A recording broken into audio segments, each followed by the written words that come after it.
Well, like you said, I was 63 at the time, and I just got fired after 18 years with the same corporate position.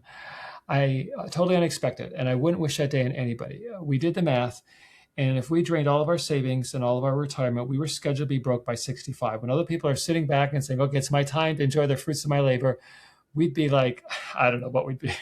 Anyways, that was hard. I mean, that was very hard, but that wasn't the hardest part. The hardest part was driving home, thinking, how am I going to tell my wife, Mary? Like you said, we'd been married for 30 years, and she did not deserve the mess I just threw our life into.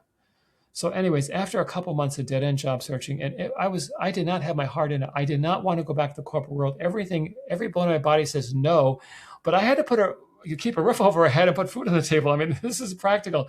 I did it, but it was hard and everybody I was interviewing with was saying, in so many words, yeah, the company that fired you, they did the right thing. You're of no value, and you're no value to us either. I mean, they didn't say it like that. They weren't mean about it, but they basically said that point.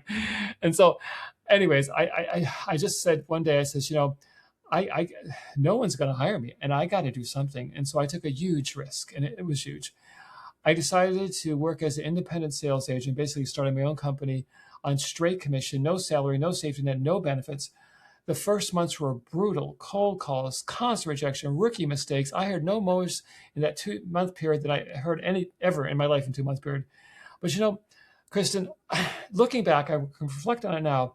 I honestly believe all those no's, all that resistance I was getting was helping me build the mental muscles and perhaps the spiritual muscles I needed to punch through that dark period of my life and get to the other side.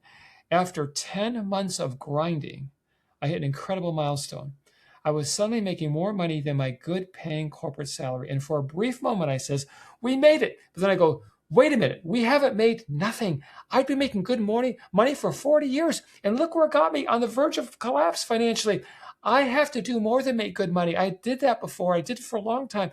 I need to learn how to invest. I need to learn how to build wealth.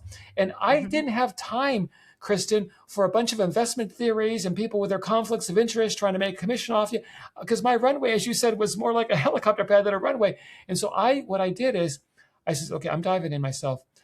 Read 21 financial books, listened to 13 financial podcasts faithfully, read blogs, newsletters. Every time I got a good idea, I put it on one piece of paper. I kept until then when the one piece of paper got folded up, I said, I'm not going to go beyond one piece of paper because I want to keep it simple. So I would take off the worst idea and put the best one on. And I kept refining it, making it a set it and forget it approach because I couldn't waste time watching Wall Street. I had a business to run and to get going. And so, anyways, after 6 years, I did what I thought was impossible. From terrified, and I do mean terrified of being broke, to a 7-figure portfolio and real financial freedom. I now know, Kristen, it is never too late to rewrite your story. Because if I can pull that off, starting as late as 63, anybody can with the right direction. And I truly believe that is true. Amen. Yeah. I agree.